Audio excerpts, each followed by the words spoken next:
오늘 저는 성경적인 신약교회 4기둥, 4기둥이라는 제목으로 은혜를 나누겠습니다. 우리 성경적인 신약교회는 그 핵심이, 그 근본이, 그 원리가 3축과 4기둥, 3축과 4기둥이라고 했습니다.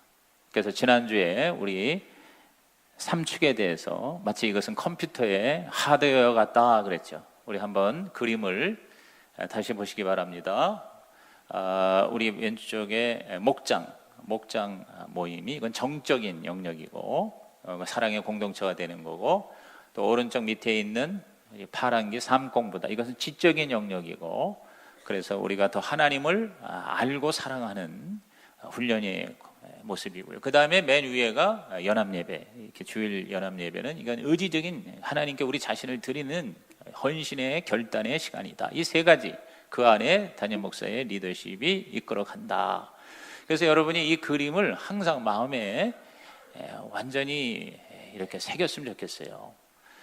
그리고 이 세 축이 하드웨어라면 소프트웨어, 그 안에 돌아가게 하는 4가지 기둥이 있다. 그래서 오늘 이 성경에 보면은 하나님의 집에 진리의 기둥과 터라 그랬어요. 그래서 저는 이 3축이 터라고 한다면 이 4기둥이 있는 거예요. 4기둥이. 그래서 그 4기둥을 저는 오늘 여러분에게 다시 정리를 해드리기를 원하는 것입니다. 사실 이 3축과 이 4기둥은요, 처음에 한번 들어가지고는 금방 이렇게 와닿지를 않을 수도 있어요. 그래서 계속해서 반복해서 아마 여러분에게 제가 얘기할 겁니다. 그러니까 여러분께서 이게 흡수율이 이렇게 쉽지가 않습니다. 처음 딱 듣는다고 100% 내 것이 안 되잖아요. 계속해서 좋은 거는 듣고 또 들어서 점점 흡수율이 더 높아질 때 내 의식이 되고 내 삶이 되는 것이겠죠. 그래서 우리 교회의 첫째 기둥이 뭐냐? 바로 교회 존재 목적. 시작. 교회 존재 목적이다. 교회 가장 중요한 게 뭐냐? 만약에 여러분이 이런 질문을 받을 때 여러 가지 얘기할 수 있겠죠. 아마 가장 많은 대답은 예배가 제일 중요하다. 예배가. 그렇죠. 예배가 제일 중요하죠. 근데 사실은 예배보다 더 중요한 건 뭐냐? 바로 영혼 구원이에요. 예배라는 게 뭐예요? 구원받아서 죽었던 우리 영혼이 살아났잖아요. 살아난 자가 이제 하나님을 찬송하는 게 예배잖아요. 그렇죠. 근데 사실은 그것이 가장 큰 목적이라면 저와 여러분이 예수 믿자마자 빨리 천국 가는 게 제일 좋아요. 왜? 천국 가면은 예배만 있어요. 천국에 가면은 거기에 뭐 영혼 구원이 전도가 뭐가 있어요? 기도도 없어요. 거기는. 왜? 다 이루어진 거고 다 구원받아서 온 거기 때문에. 그래서 사실 이 지상의 이 교회로서는 사실상 주님이 세우신 목적은 뭐냐? 바로 산 사람이 더 하나님을 사랑하는 것보다 더 급한 게 뭐예요? 죽은 사람 살리는 거잖아요. 여러분이 논리적으로 굉장히 이것은 이해가 될 겁니다. 살아있는 사람 더 하나님 앞에 가까이 그런 것보다 더 급한 게 뭐예요? 죽은 사람 살리는 거예요. 죽은 사람 살리는 게 그게 뭐예요? 영혼 구원이죠. 그래서 이건 예수님께서 우리에게 그 명령으로 확실하게 가르쳐 주셨죠. 자, 마태복음 28장 18절에서 20절 말씀, 이른바 주님의 유언이라고 하고 지상명령입니다. 우리 다 같이 읽겠습니다. 시작. 예수께서 나와 말씀하여 이르시되 하늘과 땅의 모든 권세를 내게 주셨으니 그러므로 너희는 가서 모든 민족을 제자로 삼아 아버지와 아들과 성령의 이름으로 세례를 베풀고 내가 너희에게 분부한 모든 것을 가르쳐 지키게 하라. 볼지어다 내가 세상 끝날까지 너희와 항상 함께 있으리라 하시니라. 자, 하늘과 땅의 모든 권세를 주셨다는 건 뭐예요? 굉장히 엄중한 하나님의 명령으로 말씀하시는 거죠. 영혼구원에서 가서 영혼구원에서 제자를 삼아서 가르쳐 지키게 하라. 그러면 내가 너와 항상 함께 하리라 그랬어요. 즉 예수님의 그 주신 말씀은 누구한테 주신 겁니까? 12사도. 12사도가 누구냐? 바로 교회예요. 120문도에게 준 거예요. 오늘 저와 여러분에게 준 거예요. 즉 교회를 세우시면서 교회에게 당부하신 가장 중요한 목적은 뭐냐? 바로 가서 영혼 구원해서 제자를 세우라 하는 것입니다. 그러므로 우리 성경적인 신약교회, 저와 여러분이 계속 추구해야 할 교회의 자화상은 바로 영혼을 구원해서 예수님처럼 되게 하는 제자를 삼는 것이 바로 교회 존재 목적이라 하는 것입니다. 여러분, 목적이 확실해야 힘을 모을 수가 있죠. 그렇죠? 목적이 확실하지 않거나 없거나 오해가 되면요, 어떻게 돼요? 혼란이 되는 거예요. 서로 논쟁하고 서로 싸움이 일어나는 거예요. 교회가 병드는 이유는 뭐냐? 존재 목적을 상실하거나 그거를 오해하기 때문이에요. 다 자기 생각대로 하는 거예요. 자기 생각이 저마다 달라. 다 그게 옳다고 주장하는 거예요. 근데 저와 여러분은 내 생각을 주장하는 게 아니라 예수님의 뜻을 주장하는 자가 되기를 주의 이름으로 축원합니다. 예수님께서 가서 영혼을 구원해서 제자를 세워라. 그게 바로 내가 너희를 파송하는 목적이다. 교회를 세운 이유다. 이렇게 말씀하시는 것입니다. 그렇습니다. 오늘 저와 여러분은 교회의 가장 중요한 뜻은 하나님의 뜻이죠. 하나님의 목적이죠. 저와 여러분이 하나님에게 초점을 맞추는 신앙생활, 교회생활 되기를 주의 이름으로 축복합니다. 그래서 마태 6장 33절 말씀은 영원한 저와 여러분의 삶의 넘버원 가치죠. 시작. 그런즉 너희는 먼저 그의 나라와 그의 의를 구하라. 그리하면 이 모든 것을 너희에게 더하시리라. 그랬어요. 하나님의 나라와 하나님의 의가 뭐예요? 바로 예수 그리스도의 은혜를 받아서 하나님의 자녀가 되어 그 자녀가 바로 하나님의 나라가 되는 거죠. 그렇죠? 좋은 교회는 큰 교회냐 작은 교회냐 이게 아니라 바로 뭐냐? 목적이 주님의 뜻과 일치하느냐, 영혼을 구원하여 제자를 세우는 그 목적을 달성하는 데에 가장 적합한 사이즈면 그건 제일 좋은 교회죠. 그 사이즈가 아니라 본질에 충실하는 교회, 우리 성시교회 되기를 주님의 이름으로 축복합니다. 저는 우리 천국에 몇 년 전에 가신 하영조 목사님이 미국에 있는 그 빌 하이베스 목사라고 당대에 정말 최고의 교회, 최대의 교회를 목회했죠. 저도 그 시카고에서 여러 번 그 교회에 갔었어요. 그 빌 하이베스 목사님하고 개인적인 만남과 교제도 가진 적이 있습니다. 근데 이 빌 하이베스 목사님은 그냥 오로지 그 영혼 구원에 모든 목회에 올인을 했어요. 영혼에 대해서 얘기할 때, 잃어버린 그 VIP에 대해서 얘기할 때는 콧등이 시큰해지고 눈물이 글썽이는 모습을 이 하영조 목사님이 보면서 이제 그 교회에 큰 감동을 받고, 그래서 그 교회는 한때 80년대, 90년대에 이 구도자 예배라고 그래가지고 예배를 완전히 혁신적으로 바꿨잖아요. 그러니까 믿는 자를 위한 예배가 아니라 믿지 않은 자를 위한 예배, 그게 이제 이른바 구도자 예배라고 해요. 그래서 완전히 예배의 형식을 완전히 새롭게 했죠. 그래서 드라마나 또 연극이나 아니면 여러 가지 그런 불신자의 비신자의 눈높이에 맞춘, 그러면서도 복음을 접촉할 수 있게 하는 예배로 세계적인 목회를 했던 분이죠. 근데 그분을 만나면서 이런 얘기를 했습니다. 전도에 열정 없는 설교는 죽은 설교입니다. 전도에 열정이 없는 구제도 죽은 구제입니다. 한국교회는 짧은 세월 동안 기적적인 부흥을 이루었다고 너무나 자만하지 않았는가 반성하게 됩니다. 과연 우리는 다음 세대를 준비하고 있는가 자문하게 됩니다. 교회가 쇠퇴하고 세상에서 잊혀진 존재가 되어가는 현실은 한국이나 미국이나 마찬가지입니다. 누구든지 새롭게 거듭나고 다음 세대를 위해 준비하지 않으면 도태할 수밖에 없습니다. 잃어버린 한 영혼에 대한 눈물을 가지고 안타까워하는 목사님의 외침이 지금도 귀에 쟁쟁합니다. 그래서 우리가 다음 세대 하면은 자꾸 우리 자녀들만 생각하거든요. 교회 학교 우리 어린이들만 생각하는데 그 이상이라는 거예요. 다음 세대는 바로 뭐냐면 우리가 전도한 영혼이 다음 세대라는 거예요. 우리가 계속해서 영혼을 구원해서 우리의 신앙의 유산을 제너레이션 투 제너레이션 이렇게 계속해서 전승시키지 않으면, 그러면 이 복음의 유산이 이어지지 않는다. 물론 우리 어린이들, 우리 자녀들을, 그들을 잘 양육해서 하나님의 사람으로 만들어야 되지만 또 한편으로는 뭐냐? 계속해서 영혼을 구원해야 된다. 그들이 바로 다음 세대가 된다 하는 말인 것이죠. 이게 바로 하나님이 이 교회를 세우신 목적이다. 동의하시면 아멘 하시기 바랍니다. 두 번째의 기둥은 뭐냐? 바로 제자 양육 방식입니다. 따라합시다. 제자 양육 방식.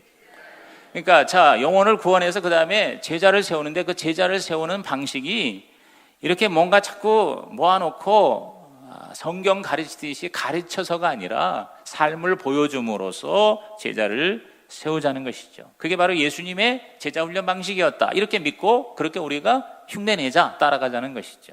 자, 마가복음 3장 14절에서 15절을 읽어보겠습니다. 이에 12를 세우셨으니 이는 자기와 함께 있게 하시고 또 보내사 전도도 하며 귀신을 내쫓는 권능도 가지게 하려 하심이라. 자, 예수님이 12를 세우셨다. 12 제자잖아요. 근데 그 제자들을 세우시고는 자기와 함께 있게 하시고, 시작, 자기와 함께 있게 하시고, 이게 이제 포인트예요. 예수님께서 3년 동안을 이 제자들 학교에 왔다 갔다 통학시킨 게 아니라 같이 먹고 자고 생활을 했다 그 말이에요. 자기와 함께 있게 하시고 전도도 하게 하고 귀신을 내어쫓는 권능도 가지게 했다 그 말입니다. 사실 우리가 이 예수님처럼 같이 이렇게 살 수는 없어요. 그러나 그래도 일주일에 한 번 정도 모여서 좀 넉넉한 시간 가지고, 어제도 우리 원영 목장에서 6시에 모여서 밥을 먹고 다 나누고 기도하고 함께 그렇게 서로 가족이 되다 보니까 거의 10시가 됐더라고요. 그러니까 한 서너 시간 이렇게 시간을 같이 함께 있으면서 계속 이렇게 매주마다 함께 하면, 그러면 점점 뭐예요? 우리는 공동체가 되고 가족이 되고 함께 거하는, 그래서 열심히 주님을 사랑하고 섬기는 모습을 새 가족이 와서, VIP가 와서 보고 그대로 우리가 뭐예요? 흉내내는 거예요. 닮아가는 거예요. 그럼으로써 주님의 제자, 선한 목자를 세워나가는 방식이, 이게 바로 성경적인 신약교회, 가정교회의 두 번째 기둥이다라는 말인 것입니다.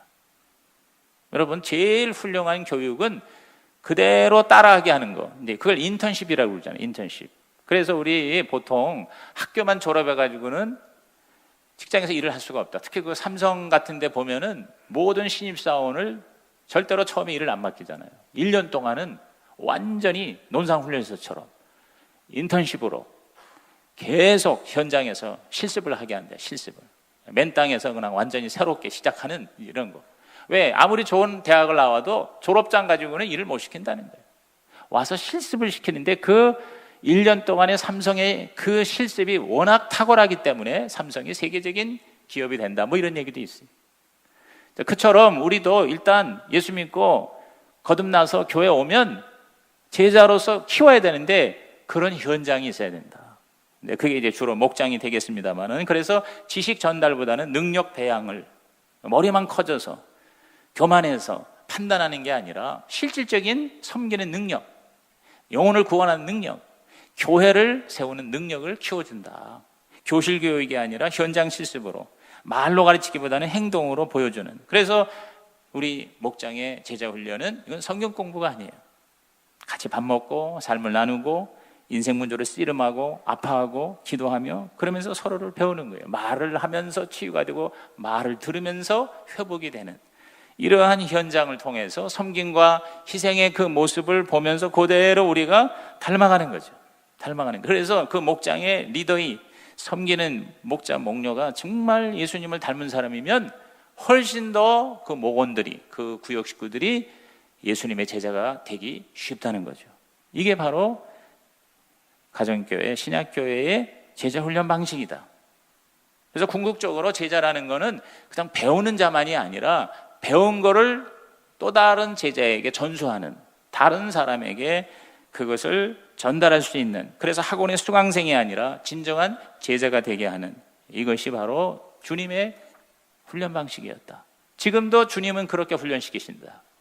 성령님을 통해서 예수님이 우리 가운데 함께 하셔서 우리를 계속 예수님의 제자로 만드시는데 바로 성령 하나님이신 보혜사를 통해서 하신다. 자, 요한복음 16장 7절이 그 말씀이죠. 읽어봅니다. 그러나 내가 너희에게 실상을 말하노니 내가 떠나가는 것이 너희에게 유익이라. 내가 떠나가지 아니하면 보혜사가 너희에게로 오시지 아니할 것이요 가면 내가 그를 너희에게로 보내리라 그랬어요. 그래서 성령님이 오셔서 예수님의 모습을 닮아가는 거예요. 예수님이 하신 일을 그대로 하게 하고 예수님의 성품을 그대로 닮아가게 하는 거예요. 쉽게 말하면 성령 충만은요, 예수 충만이에요.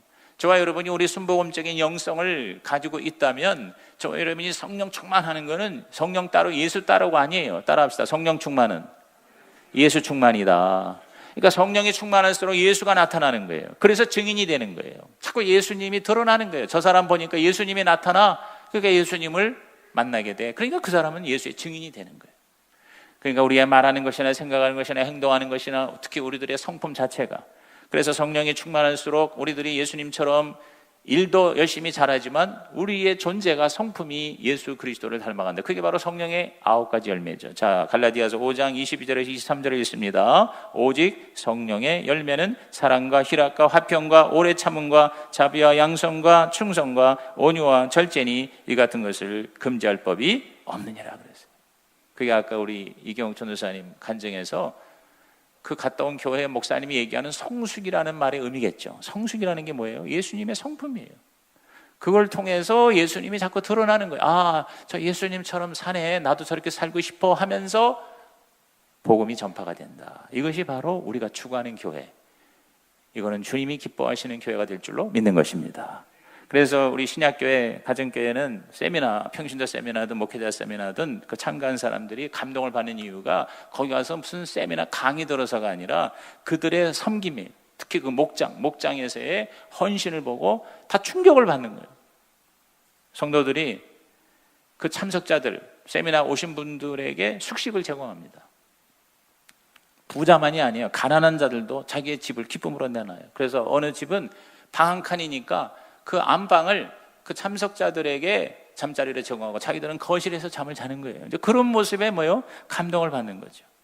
그 같은 헌신과 희생의 그 행복, 그러면서 또 얼마나 행복한지, 감사한지, 겸손한지 예수님의 모습이 나타나는 걸 보고 충격받고 그들보다 훨씬 더 나은 형편의 나의 삶을 부끄럽게 여기고 하나님 앞에 헌신을 결단하게 되는, 이게 바로 뭐예요? 진정한 제자 훈련의 모습이 된다, 그 말씀인 것이죠.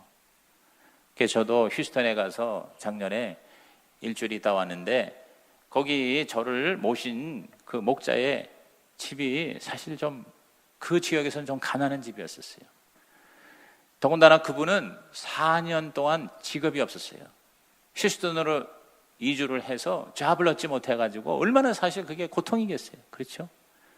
그런데 그 4년 동안에 목자를 한 거예요. 목사님이 목자를 하세요 했을 때 우리 같으면 아니 내가 지금 직장도 없는데 어떻게 나보고 하라는 겁니까? 이렇게 변명할 수 있을 텐데 순종하고 4년을 그렇게 헌신을 했더니 하나님께서 기가 막힌 방법으로 복을 주셔서 집도 사게 하시고 그리고 정말 이 부동산을 통해서 하나님께서 물질의 축복을 막 부어주시는 거예요. 그리고 또 며칠 동안은 저는 또 굉장히 그 지역에서 이제 쉽게 말하면 제일 잘 산다는 집에 이제 동창의 그 남편이 목자가 돼서 거기에 자꾸 가라고 해서 거기서 한 3, 4일 있었어요. 그 텍사스에서 제일 좋은 골프장 안에 있는 비욘세나 이런 스타들이 사는 그런 주거 단지 내 집이 있습니다. 한 2,300만 불 되는 집입니다. 뭐 우리나라가 하도 요새 부동산이 올라서 조그만 아파트도 20억, 30억이 되는데 여러분 미국에서 200만, 300만 달러라는 것은 어마어마한 겁니다. 그런 저택에 뭐 여기는 뭐 위아래로 그냥 얼마나 화려하고 얼마나 집이 넓은지 제가 한번 그때 와서 얘기했죠. 화장실만 6개야. 내가 세봤어. 하도 화장실이 많아서. 2사람이 사는데 화장실 6개 있는 집에서 게스트룸을 많이 만들어서 여러 손님들을 이렇게 모시는 거를 기쁨으로 여기는 그런 사업하는 분의 집에서도 잡았어요. 그러니까 이 가정교회는, 신약교회는 잘 사는 사람이나 못 사는 사람이나 큰 차이가 없는 거예요. 다 주님을 섬기고 다 영혼을 구원하는 일에는 동일한 쓰임을 받는 은혜가 있더라. 할렐루야. 이것이 바로 우리 가정교회의 두 번째 기둥인 거예요. 제가 그 첫 번째 집에 머물렀던 데는요, 그 딸이 공황장애가 있어가지고요, 얼마나 심각한지 몰라요. 내가 안수기도를 여러 번이나 해줬어요. 그런데도 불구하고 자기에게 굉장한 문제가 있음에도 불구하고 그렇게 섬기는 교회를, 가정의 교회를 목양을 하고 있더라고요. 세 번째 기둥은 뭐냐? 목회자와 평신도의 역할 분담이에요. 파트너십이에요. 파트너십. 여러분, 목회자와 평신도의 차이가 무엇입니까? 제가 옛날에 목회자 세미나 수없이 했죠. 다니면서 주의종과 평신도의 차이가 뭡니까? 그럴 때 재밌는 얘기 많이 들었어요. 어떤 사람이 딱 손 들더니 주의종은 주일날 바쁜 사람이 주의종이고 평신도는 평일날 바쁜 사람이 평신도입니다. 어떤 사람은 또 일어나더니 주의종은 월급 받으면서 예수 믿는 사람이고 평신도는 갖다 바치면서 예수 믿는 사람입니다. 아마 그 사람은 무슨 헌금에 굉장한 상처를 받은 것 같아요. 여러분, 주의종, 평신도 이 차이는 근본적으로 없어요. 다 하나님 앞에 회개해서 구원받은 성도예요, 성도. 그런데 그 사명이 다르고 그 역할이 다르고 그 하나님이 쓰시는 레벨이 다른 걸 뿐이에요. 그러면 뭐냐? 목회자는, 주의 종은 평신도를 일꾼으로 키우는 자고, 그래서 리더고, 그 다음에 우리 성도들은 주님의 일을 직접 감당하는 목양자가 되는 거예요. 원래 목회는 목사가 하는 게 아니라 평신도가 하는 거예요. 그런데 이 콘스탄틴 대제 이후에 기독교를 로마 국교를 하면서 성직자 제도를 아주 강력히 강화시킨 거예요. 물론 주의 종 하나님이 특별히 성직자로 부르셔서 쓰시는 건 성경적인 거예요. 그러나 이렇게 성직자가 모든 걸 다 하고 평신도는 그냥 와서 설교만 듣거나 미사에 참석해서 그냥 구경만 하고 돈만 내는 이런 거는 원래 교회 모습이 아니다. 이게 바로 신약교회로 돌아가자는 회복 운동이라는 것입니다. 에베소서 4장 11절과 12절이 분명히 그것을 말해주고 있습니다. 우리 다 같이 읽어볼까요? 그가 어떤 사람은 사도로, 어떤 사람은 선지자로, 어떤 사람은 복음 전하는 자로, 어떤 사람은 목사와 교사로 삼으셨으니. 자, 이게 성직자입니다. 이게 교역자입니다. 이른바 요새 주의 종이에요. 안수받아서 신학교 가서 안수받아서. 자, 12절 시작. 이는 성도를 온전하게 하여 봉사일을 하게 하며 그리스도의 몸을 세우려 하심이라. 이렇게 주의 종을 세운 이유는 성도를 온전하게 한다. 온전하게 한다는 게 뭐냐면 준비시킨다는 뜻이에요. 영어 성경에 분명히 나왔어요. Prepare God's people for works of service. 그랬어요. 다시 말해서 성도를 준비시키고 구비시키고 훈련시켜서 그들로 하여금 봉사일을 하게 한다. 이 봉사는 바로 뭐냐? 목회라는 뜻이에요. 이 봉사는 미니스트리라는 뜻이에요. 목회를 하게 해서 그리스도의 몸, 즉 교회를 세운다. 교회를 일으키고 부흥시킨다. 그러므로 우리 목회자가 모든 걸 다 하려고 하는 게 아니라, 자, 우리 초대교회에 왜 집사 이상 재직을 평신도의 일꾼을 세우느냐? 자, 사도행전 6장 2절에서 4절에 보면은 초대교회 첫 재직들의 모습이 나오죠. 12사도가 모든 제자를 불러 이르되 우리가 하나님의 말씀을 제쳐놓고 접대를 일삼는 것이 마땅하지 아니하니. 자, 접대라는 얘기가 나와요. 이 접대라는 게 뭐 밥만 해주는 게 아니라 모든 성도를 보살피는 일을 말하는 겁니다. 3절에 형제들아 너희 가운데서 성령과 지혜가 충만하여 칭찬받는 사람 7을 택하라. 우리가 이 일을 그들에게 맡기고 우리는 오로지 기도하는 일과 말씀 사역에 힘쓰리라. 그러니까 우리 성직자는, 우리 목회자는 하나님 앞에 더 나와서 기도하고 말씀을 잘 준비해서 성도들에게 영혼의 양식을 먹이는 일에 더 많은 시간과 에너지를 투자하고 나가서 신방하고 전도하고 그리고 상담하고 그 다음에 뭐 문제 있으면 가서 돌봐주고 해결해주고 하는 일을 누가 하느냐? 집사들이 한다 그 말이에요. 집사, 장로, 안수집사, 권사라고 하는 것은 하나의 직분제고, 그래서 그걸 재직이라고 하는 거예요. 실제로 미니스터리, 실제로 그 일과 목회와 사역은 바로 그 재직들이 하는 것이다. 그래서 사도행전 20장 28절에 여러분은 자기를 위하여 또는 온 양떼를 위하여 삼가라. 성령이 그들 가운데 여러분을 감독자로 삼고 하나님이 자기 피로 사신 교회를 보살피게 했다. 교회를 보살피게 했다 그 말이에요. 그러니까 여러분이 그냥 명칭으로 집사님, 장로님, 권사님, 여러분 그건 아무 의미가 없는 거예요. 그러한 뭐예요? 목회를 내가 직접 해야 된다 그 말이에요. 열심히 성도들을 가서 전도하고 신방하고 양육하고 가르치고 그리고 필요를 채워주고 하는 일을 그들을 하게끔 하는 평신도 사역자들을 세우는 것이 목회자의 모든 핵심이 되고 사역에, 그리고 성도들은 실제로 일하는 일꾼으로 세우는 것이다. 우리 최영계 목사님의 가장 오래된 세교라는 책에 보면 유일하게 그 평신도 목회자인 그 목자의 간증이 딱 한 편이 나와요. 근데 그게 바로 제가 지난번에 천안에 가서 연수를 받을 때 직접 만난 장한수 박선현 목자님입니다. 제가 그 간증을 잠깐 읽어드릴게요. 헌신된 성도의 모습을 천안 제자교회 장한수 박선영 목자 내외를 통해서 볼 수 있다. 이 부분은 자그마한 상가에서 중국 식당을 운영하고 있다. 이들에게는 영혼 구원하는 목장 사역이 삶의 우선이다. 이 내외는 가장 손님이 많은 주일에는 식당 문을 닫는다. 주일 성수하기 때문에 그렇겠죠. 또 아침에 구입한 음식 재료가 떨어지면 오후 4시, 5시면 문을 닫는다. 제가 갈 때 보니까 3시에 문을 닫더라고요. 목장 사역을 할 시간을 만들기 위해서다. 그런데도 식당이 망하지 않고 번성한다. 이들 부부는 사업장을 사역과 섬김의 장소로 생각하기 때문이다. 이 식당의 짜장면과 짬뽕 가격은 일반 식당보다 저렴하지만 재료는 인류 고급 식당보다 훨씬 신선하고 풍성하다. 곱빼기로 주문해도 값을 더 받지 않는다. 바깥길에서 볼 수 있는 식당 간판 아래쪽에는 이런 구절이 적혀 있다. 주 예수를 믿으라. 그리하면 너와 내 집이 구원을 얻으리라. 그러니까 식당이 바로 교회예요. 사업이 잘 안 되는 식당 간판에 이런 구절 써놓으면 비웃을 수도 있지만 흥황하는 식당 간판에 이런 구절이 써있으니 오히려 예수에 대해 호기심을 불러일으키는 것 같다. 이 목자 목녀가 섬기는 목장을 통해 많은 사람들이 예수를 믿게 되었다. 도저히 예수를 믿을 수 없을 것 같은 사람들이 예수를 믿는 놀라운 역사가 일어났다. 이들 목장은 4곳에서 선교지와 개척교회를 돕고 있다. 언젠가 15개의 선교지를 돕는 것이 이 부부의 꿈이다. 그랬어요. 제가 가서 식당에 가서 짜장면을 먹었는데 세계 최고의 짜장면이라고 하도 그 목사님이 뻥을 치시더라고. 근데 먹어보니까 진짜 뻥이 아니에요. 너무 맛있어요. 근데 5,000원인가? 짜장면이 그렇게 맛있을 수가 없어요. 그러니까 딱 점심 한 끼만 장사를 해요. 그런데 200~300명이 줄을 서서 너무 맛있고 풍성하니까. 그러니까 인정하는 거예요.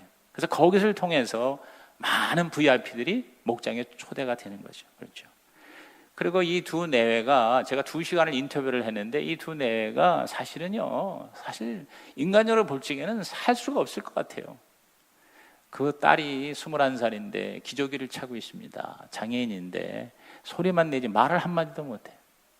밥도 먹여줘야 됩니다. 밥을 스스로 먹는 게 아니라 먹여줘야 돼. 새끼를 다 먹여줘야 돼. 여러분, 그러한 아이를 키우면서 거의 매일, 그러니까 왜 3시에 문을 닫으냐면 저녁엔 다 뭐냐면 그 목장들 돌보는 거예요. 신방하고 또 만나서 격려해주고 또 밥 사주고 기도해주고 1:1 제자 양육해주고 이 일을 하느라고 그냥 그렇게 하나님의 나라를 먼저 구하는. 그런데 뭐 이 사람들이 너무너무 행복하다는 거예요. 너무너무 감사하다는 거예요. 그러니까 둘 중에 하나예요. 이건 연극이든지 아니면 진짜든지. 근데 이 장한수 목자와 그다음에 지난번에 와서 우리 교회 와서 간증하신 분이 박은수 장로 목자잖아요. 이 두 목자들이 쉽게 말하면 두 기둥이더만 그 교회에. 거기서 10여 년 동안을 그 목자로서 많이 목장을 새끼쳐서 지금 한 30개 가까운 목장이 이제 이루어지고 있더라고요.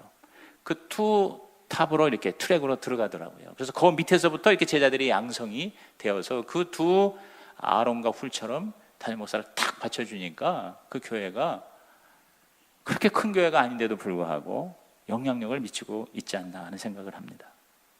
마지막 4번째 기둥이 뭐냐? 남을 성공시키는 섬김 리더십입니다. 따라합시다. 섬김 리더십.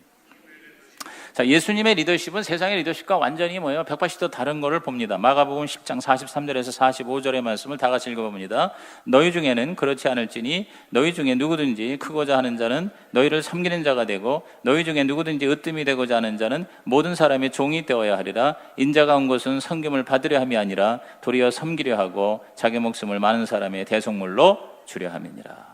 야고보와 요한이 누가 더 높은 자리에 있느냐고 다툴 때 예수께서 주신 말씀이에요. 섬기는 리더십이 돼야 된다.